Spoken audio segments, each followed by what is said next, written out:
Hi YouTube, this is Joe Calton with Calton Cutlery. You can find me on the web, caltoncutlery.com. So I think this is number 13 in the series of making a new knife pattern from start to finish. And where we left off last time was grinding.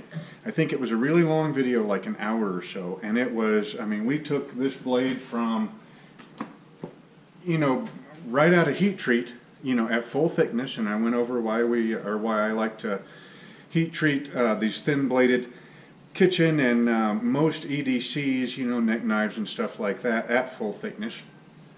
To go ahead and grind it in our blade bevels, and then rough grinding, finish grinding, and putting our base finish on. Okay, and then removing the scale off of the tang and the long ricasso area in the case of this particular pattern.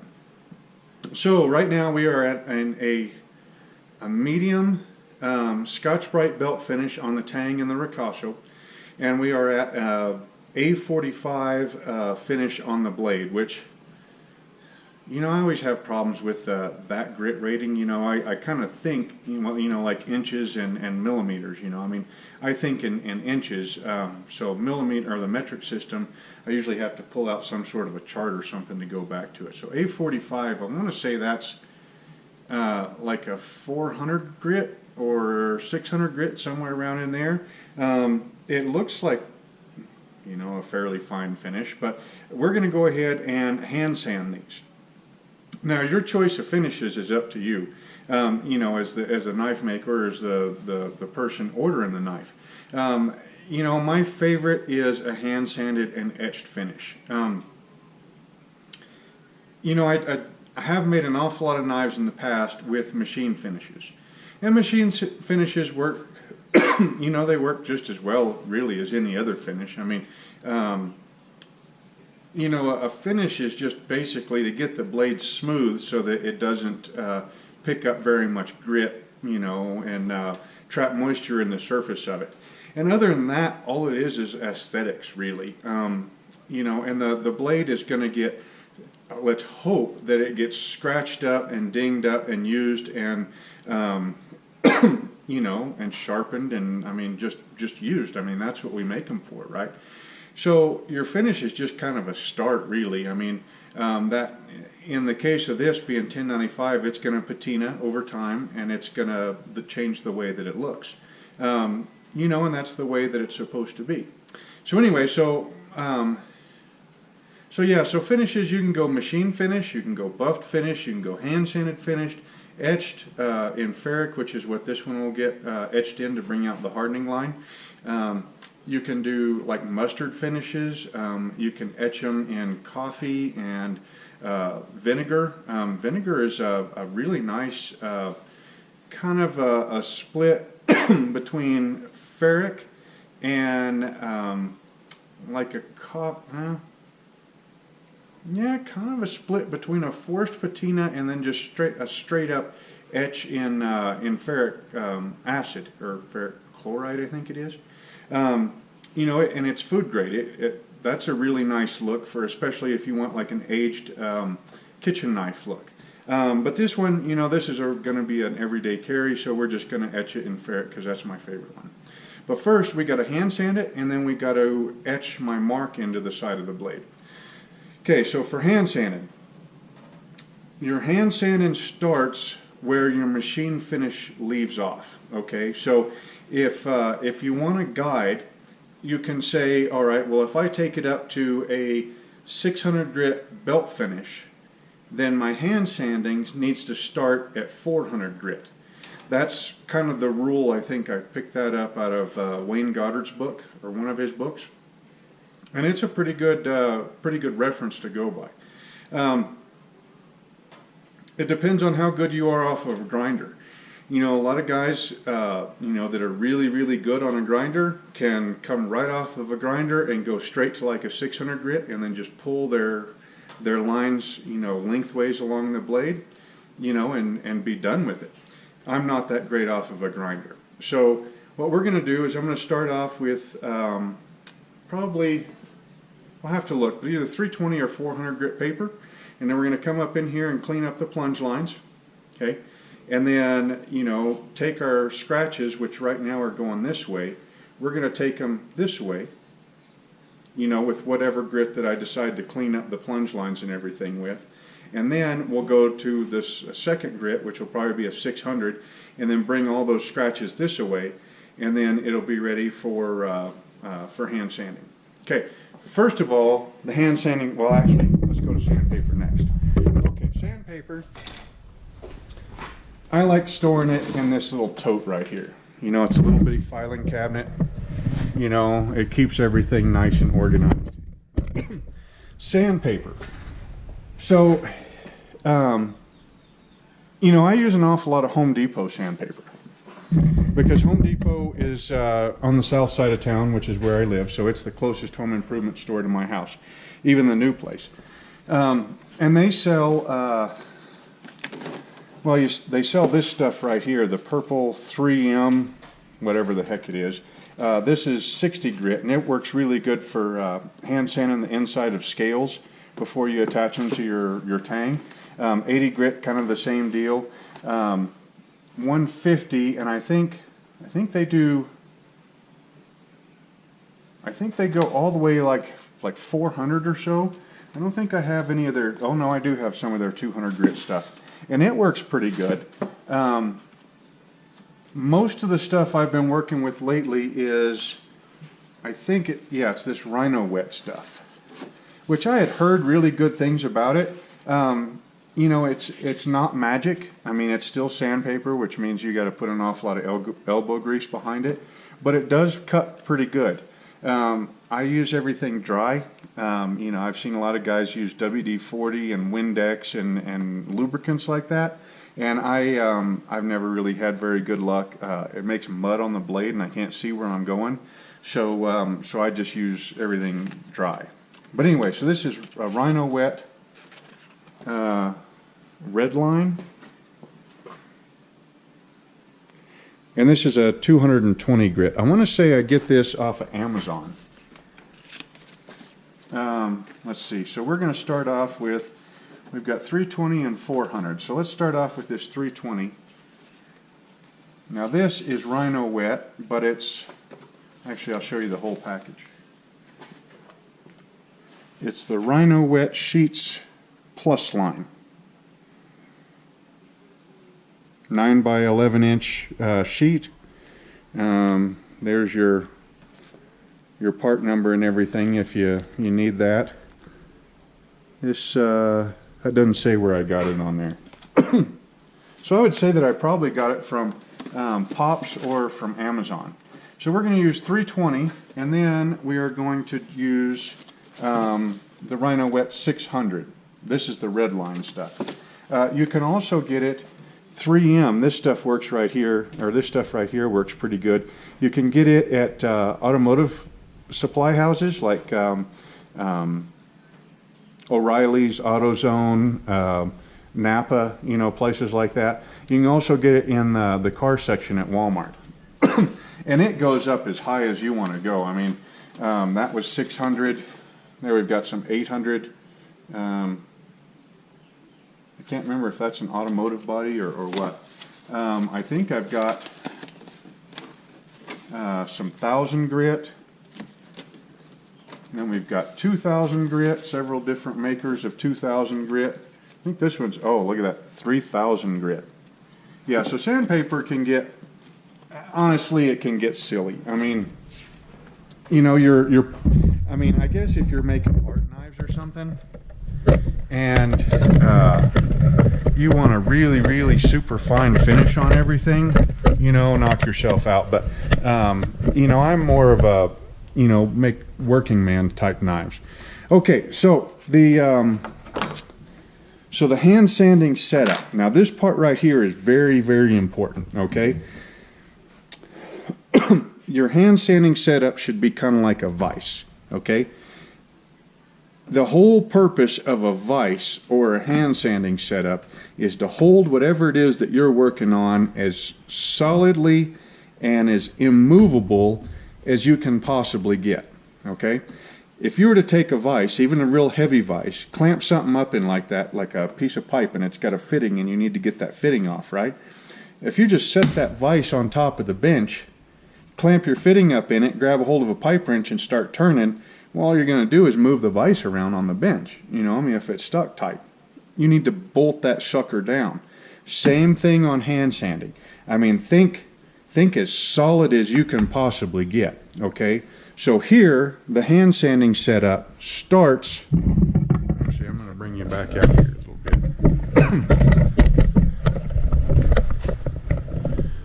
So my hand sanding setup starts with the bench, okay? You guys have seen my bench before. I mean, it's a beast, okay? This is like 30 2x4s that are glued and screwed edgeways together, all right? That is set on a 4x4 frame. I think there's 2x4s in it also, edgeways. Then the whole thing is bolted to the wall. You know, the wall's 2x6 studs that are, you know, screwed into the posts, because this is a pole barn, you know. And then the bench has got as much heavy stuff as I can possibly get on it. So when you grab a hold of this bench, it doesn't move. I mean, I'm a 240-pound man, you know, I mean, and I can't get that bench to shake, all right? Now, once you have a good solid bench, your next thing is how to attach the knife to the bench. So what we have here is we have a 1x1 square tubing, 1x1 steel square tubing. In fact, I think I'm gonna bring y'all down a little bit here. Shouldn't be kind of level with the.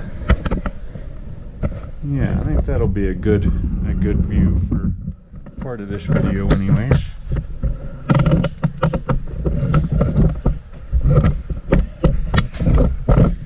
Okay, so we have a 1x1 square tubing, right? And it's probably 2.5 foot long. And then we have a 1x1 just piece of wood that we have cut into a very rough point. I think this started off being a point, and then I rounded it off because I, you know, jammed my belly up into it one day. And both of those have got these big old honking C-clamps on the back. C-clamping that to the bench. Okay. Now this is not quite as stable as the bench. I mean, I can get it to wiggle a little bit, but not a whole lot. That's actually the wood flexing. Okay. Now this sanding stick, it has sanded, or it has supported a whole pile of knives. You can see how this isn't square anymore. It's been rounded off. Okay, so your sanding station, I guess you can call it, or a sanding, you got two sanding sticks. You got these sanding sticks that you hold, and you got the sanding stick that's bolted to your bench that holds the knife. Okay, this has two purposes.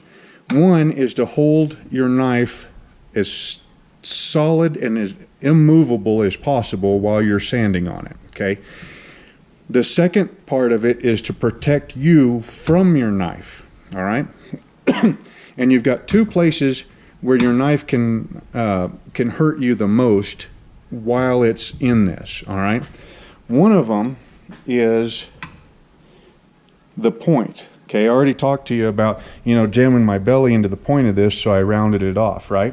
Okay, well, imagine if that's sticking out there like that, and you just happen to walk by. Yep, if you're walking by real fast, that thing's going to gut you like a fish, right? This, if you hit it real hard, it might hurt, but more than likely it's not going to gut you. Okay, if part of your belly kind of comes over the top of it and gets, you know, a little bit of the tip, okay, you're going to have a nice scratch or maybe even a scar, but you're still going to live, okay? So this thing protects you from stabbing yourself with your blade, all right? Sorry to be graphic, but, you know, that's kind of the way it is, okay? The second part is the worst injury I have ever given myself was hand sanding an 8-inch class chef knife, all right? All the stuff here in the shop that can hurt you, you know, the forge, the power hammer, the bandsaw, the grinders, I mean, you name it. I mean, you got everything in here, right? And the worst injury I've ever sustained as a knife maker was rubbing a piece of sandpaper on a knife held up in this jig. And what it was an 8-inch chef. Let me grab one here. Okay, and I had it clamped up like that.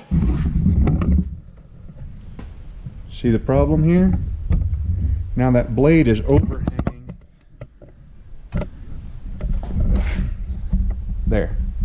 See how far that blade is overhanging the edge of the wood? Well, if the point of the sanding stick protects that point from going into your belly, then the edge of the sanding stick protects the edge from going into your thumb, like what happened to me. All right, so make your make your sticks to match the blade that you're using, or the blade that you're sanding. Okay, so this is an inch wide piece of wood, right?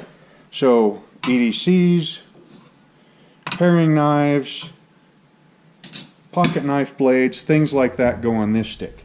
If you're going to do a chef's knife, make yourself up the same sort of stick, but wider. Okay? That way the whole thing, including the edge, that way the edge can sit either at flush with the edge of the board, a little bit back, or even a little bit proud, you know. I mean, even something like that, that means that blade can only go into you a little bit. The worst cut I ever got, like I said, was, let's see, let's put this down and I'll show you. Okay, The Lord of the Rings, I think it was the last one, was in the theaters, right? Okay, it had just come out. And my boy and I, we were so excited because we'd been watching them in the theater, kind of like a guy's type of afternoon. You know, the day or the day after they'd come out, you know, whatever my work schedule would let us have. So I was trying to get the finish on this blade, you know, because the movie started in like 30 minutes. So what I did is I'm sitting here, I'm sanding away, and somehow or other, I was working on the edge, and I came over, and I let my thumb drop. When I came back, I caught my thumb on the edge. Well, of course, it started biting in, so it hurt. So, of course, what did I do? I felt it hurt like a sting, and went to jerk my hand back. Well, then that cut it deeper, and it was right. The score goes.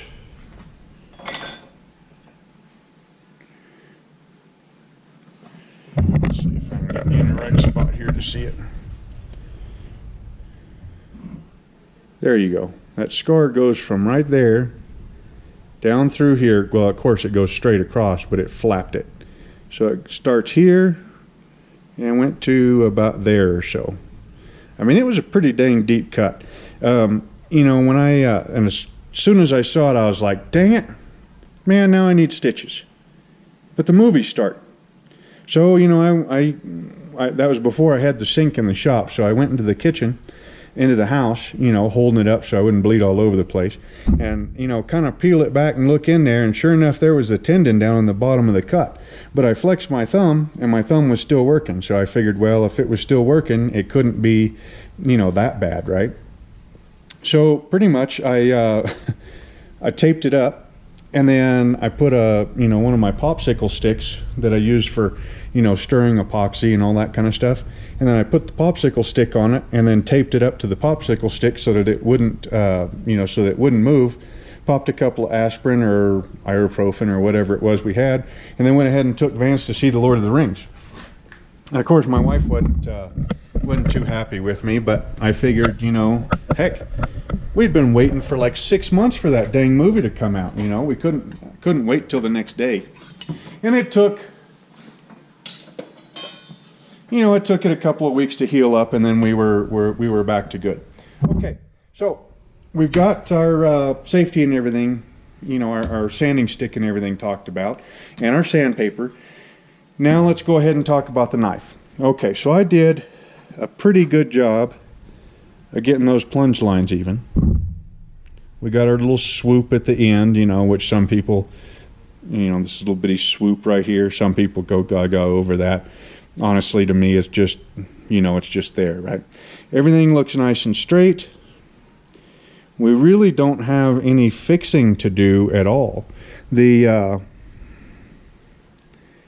finish up in the plunge line looks really good. So actually, you know what? Let's start at some 600 grit. We might be able to do, well, no. Well, yeah. Yeah, we'll just do yeah, we can just do 600 grit and see what see what happens. Okay, so to make these sheets right here, what I do is I take a full-size sheet and I fold it in half this way, and then I have a cheap butcher knife or a chef's knife over here. I go ahead and just, you know, start at the end and cut it. And I'll go ahead and cut, say, you know, 5 sheets at a time. Now, this part right here is where we really start saving some time. This is some 440C 103 thousandths inch stock that I got from somewhere or other. And I can't remember what I didn't like about it, but you know, so I put this, line it up with the edge, crease it. Okay. Now a lot of guys will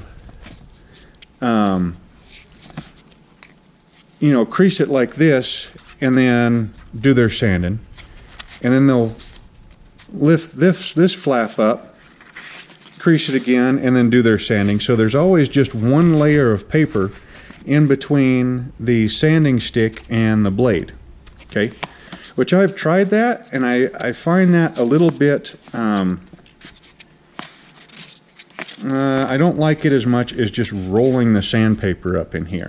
This gives you a little bit of cushion, you know, the different layers of sandpaper, and it kind of breaks this sharp radius of this sanding stick and kind of makes it a little bit rounder, which I like that. So so that's the way I do this. Now that you got it wrapped, you got 2 surfaces, this one and this one. So of course you go ahead and use this one first, and then you flop the stick over, use the other side, and then once you got that other side, then you take this one, when it's done, rip that off, and then keep using it. And then it goes really, really fast. Okay, so I'm going to get you right up in here. My first step is always to clean up my plunge lines. Oh, reading glasses. Those help quite a bit. Oh, and you know, the source of light on top. So we got regular lights throughout the shop, and then we've got light coming straight down. Okay. So I like to come up right up in there, and then my plunge lines, I like to go this way. That way you're getting up in there and you're cleaning all the belt, you know, your belt finish scratches.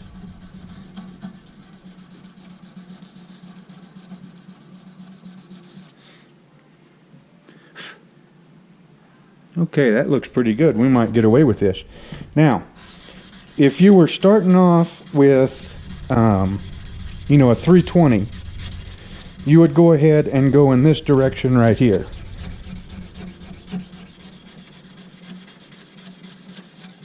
And we'll do that just to see if we are going to have to drop to 320. You know?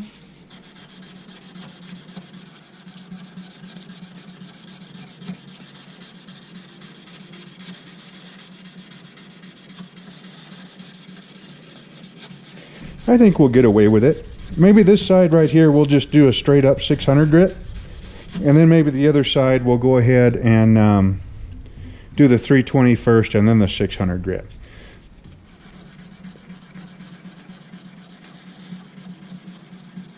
But we will go ahead and go in 2 different directions, and that way we can see our scratches better. So let's hope I didn't get all of them out, but you can see there's still some light scratches going this way, because that was the last direction that our belt ran, this way. So by going this way, we're taking all those scratches out, and we can see them. They stand out really big because they go in a different direction. So maybe that's enough at that height.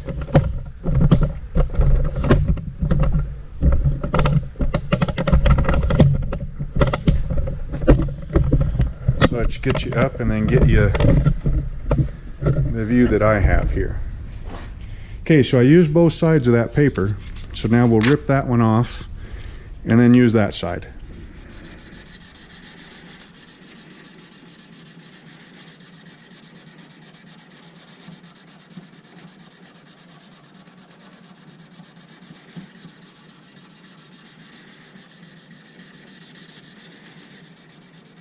Okay, now the trick to hand sanding and getting all your scratches out is to constantly be looking at different angles, okay? So you're fixed at an angle, so I'm going to look up in here, and then I want to come down and look, and I see, okay, so from here I don't see any other scratches that go this way. Well, there's a couple right here, right at the very edge, but those will come out when we sharpen it. So I drop down to here, so I'm looking from this angle right here, well, this angle, and I see a really small one right there.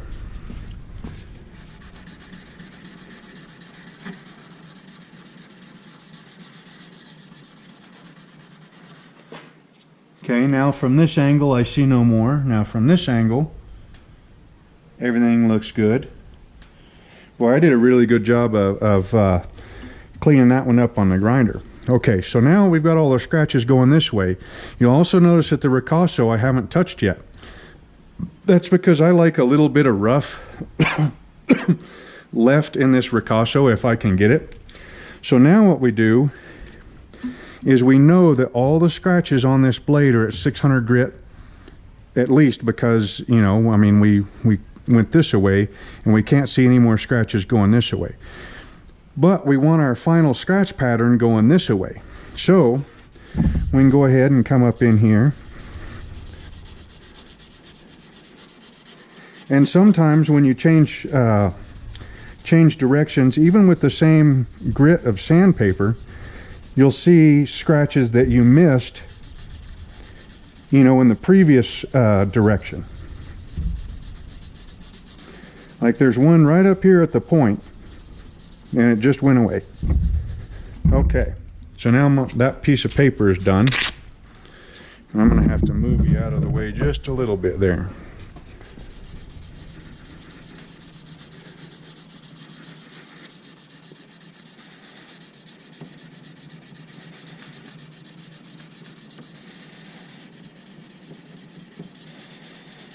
Now, once we start getting up in here to where we're getting up into our plunge lines, it might be kind of tough to see, but what I'm doing is down here, you know, I'm leaving it flat. So the whole surface is contacting the blade.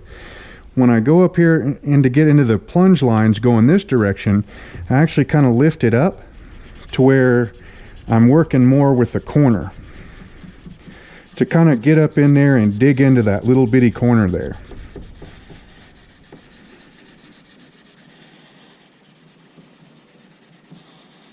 Okay, now at this point right here, some of you guys are going to be saying, hey, well, what about all them stop and start marks that your paper is making every time you stop and start? And what I mean is, you stop, and when you stop, there's always kind of a jiggle there, right? Now that jiggle leaves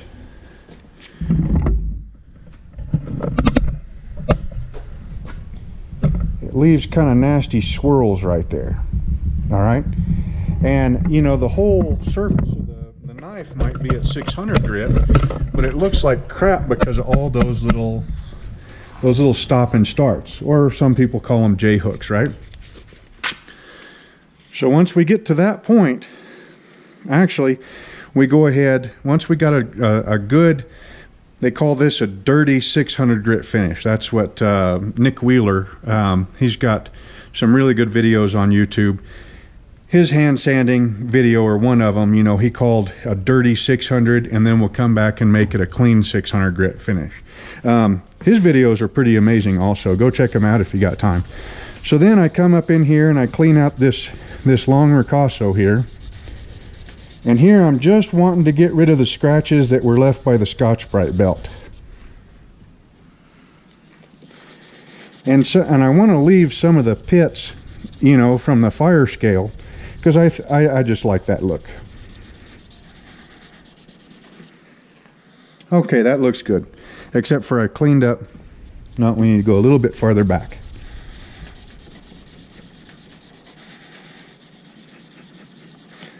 Because our handle material is going to come here. Alright, so now we got everything to a dirty 600 grit. We want a fresh piece of paper, and we want to start from the back and then draw. Well, actually got to get my pin scratch out there. Okay, so we want to start the back and then bring it forward. Okay, we don't go back and forth anymore.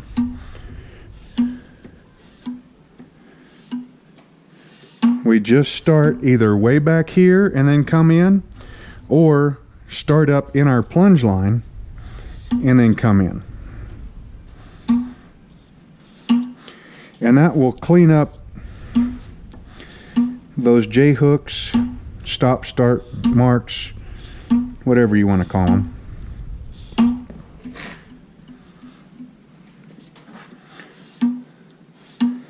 Now, this blade is going to be etched in ferric, like I told you. Okay? Ferric, it cuts at about a 500 grit level. So, if you have 400 grit scratches in your blade prior to going into the etch, it'll kind of soften those up. I haven't noticed any advantage in sanding past 600 grit prior to going into the ferric, okay? Like if you sand to a 600 grit and you sand to 1,000 grit, the finish is going to look pretty much the same coming out of the ferric, okay? That's kind of what I mean in there. But anyway, so now you look at that finish, and it's a pretty nice, even looking 600 grit finish, okay? Not perfect, but pretty close. All right, so now we're going to go ahead and do this side here, and this side I'll kind of show you the difference between going like a straight 600, and we'll start off with a 320. Now I've been getting, I know this sounds weird, you know, as many knives as I've made, but you know, you'll notice when you start making a whole bunch of these that you'll have different, you know, you'll work on different things, and you'll have parts that that kind of suck. Like for me, it's always been finishing and buffing. I can't use a buffer to save my butt on steel anyways. I can get a pretty good buffed finish on brass, but for me, buffing and steel just don't mix so well, which is why I do so much you know, hand sanding. Finish work on the belt grinder for me has been kind of a pain also, as in like I haven't always been all that great at it, which is why probably I like a hand sanded finish so much. I mean, heck, I remember used to, I would you know, you grind all your bevels and everything at 36 grit, clean them all up at 60. I'd go in and I'd try kind of cleaning them up with a 120, and then pretty much, you know, 120 after that, it all kind of fell apart. And so there'd be plenty of times that I'd just go stop at a 120 and then hand sand from there all the way to a 600. I mean, it was faster for me to do it by hand than it was for me to fight the belt grinder trying to get a nice finish like that. And then all of a sudden, you know, I take a break. Pretty much this last year has been kind of all break, really. You know, between quitting smoking and not being able to be out in the shop, and then buying the new place and not being, you know, and moving the shop. And then all of a sudden, you know, I get everything set up over here, and all of a sudden, man, I mean, that wasn't the first pretty dang nice machine finish that I turned out. That belt progression, boy, it's, you know, and there's not really a whole lot different, with the exception of the fact that I've been using a lot coarser gator belts. But man, all of a sudden, it's like my machine finishes have just taken some really nice leaps forward. And I'm not complaining, you know, because that's less time hand sanding. You know, which I suppose hand sanding is kind of tedious. I suppose you could think that it was boring, and some days it is. But, you know, it gives you time to think about, you know, the next knife project or the next piece of machinery you're going to build, or, you know, what you're cooking for dinner that night, or come up with YouTube video ideas.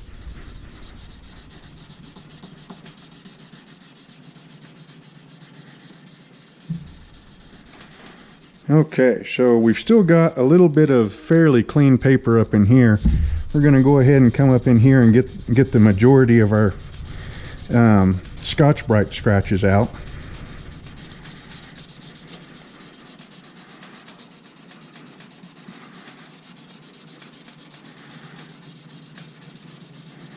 Now this right here is what I was talking about, that I like to keep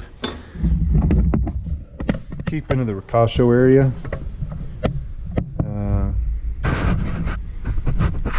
This stuff, if we can get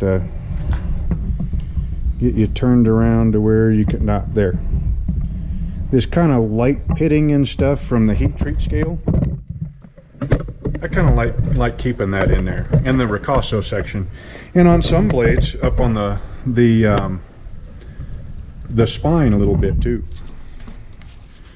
Okay, so I think we're almost done with our dirty 600. Oh, wait a minute, I better come up in here and clean up the ricasso first, or the plunge line, because that still had some 320 in it. Okay. So now the next video on this, and the reason that we're not going to a perfect 600 grit finish, is going to be etching my mark in here. And so I'll have to wait until I'll go ahead and hand sand all these. I don't know how many there are in there, but there's a couple. I'll go ahead and hand sand all of those, and then get them ready to etch, and then that way I can spread out the setup time for the etching machine over, you know, however many, that's probably 20 or so knives, in addition to our project knife here, or knives. Okay, now this sandpaper is starting to get, I mean, we're on the last piece, so it doesn't have near as much cushion. So every little bobble, you know, like if I'm not particularly flat like this, every little bobble is showing up in the finish. And the corners are not near as rounded. So let's grab a new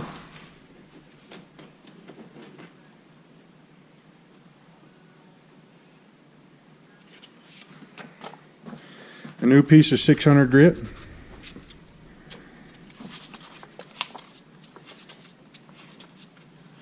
So now this part, like I was saying, you know, that we're, oh yeah, that's way better there. We're about ready to go into etching my mark.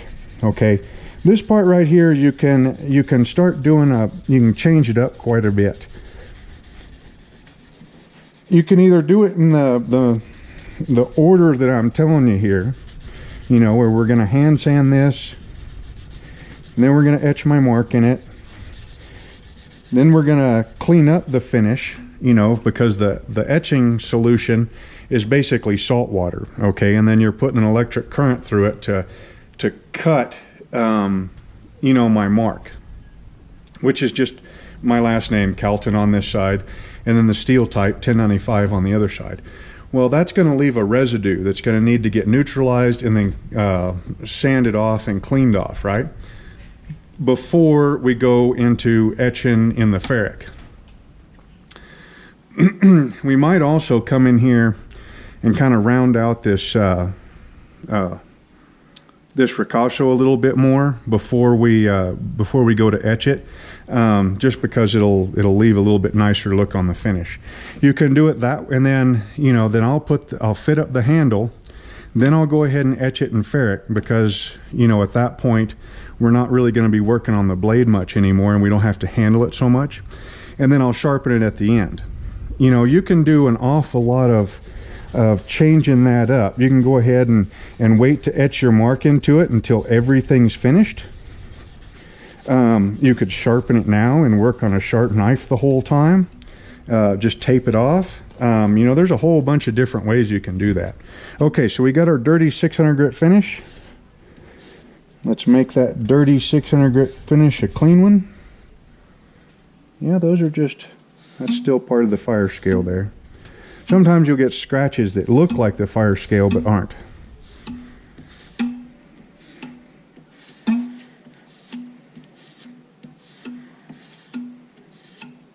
Okay, so that is it.